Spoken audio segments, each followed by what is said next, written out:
तुम जेल से वापस आ गए अभय? अभय ने जैसे ही पीछे मुड़कर देखा तो वो चौंक गया, क्योंकि उसके पीछे उसका पुराना क्लासमेट अविनाश खड़ा था। मैंने तुम्हें कितनी बार समझाया है पल्लवी कि ऐसी जगह अकेले नहीं आते। तुम मेरी बातें क्यों नहीं सुनती हो? देखा नहीं यहाँ कैसे कैसे लोग आते हैं? अविनाश ने जैसे ही पल्लवी का हाथ पकड़ा, वैसे ही पल्लवी ने अविनाश को अपने से दूर धकेल दिया और फिर अचानक से अभय का हाथ पकड़कर घबराते हुए बोली, प्लीज मुझे बचा लो। अभय ने अविनाश की तरफ देखा और उसे समझाते हुए बोला, अगर ये तुम्हारे साथ नहीं जाना चाहती तो तुम इसके साथ जबरदस्ती क्यों कर रहे हो? छोड़ो इसका हाथ। तुझे बीच में आने की जरूरत नहीं है अभय। अभी तेरा मुंह तोड़ दूं, इससे पहले यहाँ से निकल जा। अभय ने पल्लवी की तरफ देखा और चेहरे पर शैतानी हंसी के साथ अविनाश की तरफ देखते हुए बोला, पल्लवी डोंट वरी, मेरे रहते हुए तुम्हें यहाँ से कोई नहीं ले जा सकता। लगता है जेल में तेरी अच्छी खातिरदारी नहीं हुई, तुझे तो सबक सिखाना ही पड़ेगा अभय। अविनाश गुस्से में चिल्लाते हुए बोला। उसने अभय की कॉलर पकड़ी और उसे मारने ही वाला था कि तभी सेल्फ डिफेंस में अभय का हाथ खुद ब खुद उठ गया और उसने अविनाश का हाथ पकड़कर जोर से मोड़ दिया। अविनाश दर्द से चीख उठा।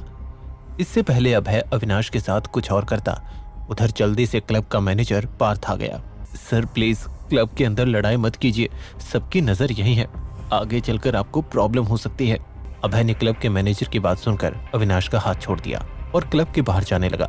तभी अविनाश जोर से चिल्लाते हुए बोला, कहाँ जा रहा है डरपोक अभय? मेरे आदमी अब तेरा वो हाल करेंगे जो पुलिस वाले तेरा जेल में करते थे। अभय अपनी जगह पर रुक गया। अविनाश ने जबरदस्ती पल्लवी का हाथ पकड़ा और उसको क्लब से बाहर लेकर चला गया। अविनाश के आदमी अभय के करीब बढ़ने लगे। उनके सर पर खून सवार था। अभय भी तैयार था उनका सामना करने के लिए, लेकिन तभी अचानक से उसे याद आया कि वो एक सीक्रेट मिशन पर आया है और अगर उसने अविनाश के आदमियों को मार दिया तो वो बहुत सारे लोगों के बीच में एक्सपोज हो जाएगा। अभय ने खुद पर कंट्रोल किया और अपनी जगह पर खड़ा रहा। अविनाश के आदमियों ने तुरंत अभय को पकड़ा और उसे मारते हुए क्लब के बाहर लेकर गए। अभय जैसे ही क्लब के बाहर गया, उसने जख्मी हालत में अपने चारों तरफ नजर घुमाई। उसे कहीं भी कोई कैमरा नजर नहीं आया। अभय में अचानक ही एक अद्भुत ताकत आ चुकी थी और जो आदमी अभय को मारने के लिए भागे थे वो मिट्टी की धूल चाट रहे थे। तुम 10 लोग हो यहाँ, वन पीस में आ तो गए, लेकिन कितने टुकड़ों में वापस लौटोगे तुम्हें भी नहीं पता, और शायद वापस लौटो ही ना। अभय ने एक एक करके अविनाश के सारे आदमियों को मार गिराया। किसी के मुंह से खून निकल रहा था तो कोई जोर जोर से दर्द में करहा रहा था। अभय बाहर जाकर कैब का वेट करने लगा तो उसे देखकर अविनाश और पल्लवी चौंक गए। अभय ने वहां ना रुकने में ही भलाई समझी और निकल गया। अभय अभी रास्ते में ही था कि तभी कशिश का फोन आया। हेलो अभय, क्या तुम अभी क्लब बॉम्बे आ सकते हो? अभय चौंक कर बोला, क्लब बॉम्बे? तुम मुंबई में हो कशिश? हाँ, आज एक अर्जेंट मीटिंग के लिए आना पड़ा, सोचा तुमसे मिल लूं। वैसे एक और सरप्राइज है मेरे पास तुम्हारे लिए, जल्दी से आ जाओ। अभय क्लब बॉम्बे के लिए निकल पड़ा। वहां क्लब बॉम्बे में कशिश अभय को कॉल करके अंदर जाकर बैठ गई। वहां सानिया, अंकिता, कामिनी और दीपक बैठे हुए थे। उनके साथ दीपक का छोटा भाई मुकुल भी था। कशिश ने सानिया के पास जाकर धीरे से उसके कान में कहा, अभय को बुला लिया है मैंने। सानिया कुछ बोलती उससे पहले अंकिता की नजर मुकुल पर पड़ी, जो अपने हाथ चुपके से कशिश के पैरों की तरफ लेकर जा रहा था। इससे पहले कि वो छूता, अंकिता ने जल्दी से मुकुल का हाथ पकड़ लिया और गुस्से में बोली, क्या बदतमीजी है ये मुकुल, क्या करने की कोशिश कर रहे थे? कशिश इतनी खूबसूरत है, मैं इसे छूना चाहता था। कशिश ने ये सुना तो गुस्से में मुकुल के चेहरे पर वाइन का गिलास फेंक दिया।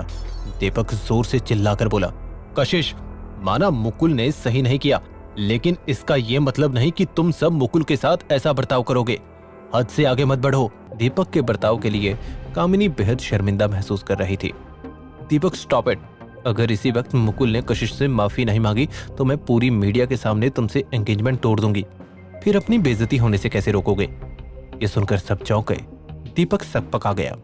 हालांकि उसे इंसल्टेड फील हो रहा था, लेकिन वो खुद को शांत करके बोला, मुकुल, कशिश से माफी मांगो। लेकिन मुकुल गुस्से में वहां से चला गया। दीपक बोला, अपने भाई की तरफ से तुम सबसे मैं माफी मांगता हूँ। तभी अभय भी वहां पर पहुंच गया और सबको एक साथ देखकर हैरान रह गया। अभय सानिया को छेड़ते हुए बोला, एक दिन भी नहीं रह पाई मेरे बिना। आज सुबह मैं यहाँ आया और शाम तक मेरा पीछा करते हुए तुम भी आ गई। सानिया ने मुंह बनाते हुए जवाब दिया, ज्यादा उड़ो मत, मैं अपनी मर्जी से नहीं आई हूँ यहाँ, पापा ने जबरदस्ती भेजा है। वो चाहते हैं मैं मुंबई में हमारा बिजनेस एक्सपेंड करूं। इसीलिए रिसर्च के लिए आई हूं कि तभी मिहिका का मैसेज आया, be ready for your next mission. क्या होगा अभय का अगला मिशन? ये जानने के लिए देखिए बंदा ये बैड ऐसे का अगला एपिसोड सिर्फ पॉकेट एफएम के YouTube चैनल पर। और बंदा ये बैड ऐस के सारे एपिसोड्स को सुनने के लिए डिस्क्रिप्शन में दिए गए लिंक से डाउनलोड कीजिए पॉकेट एफएम ऐप।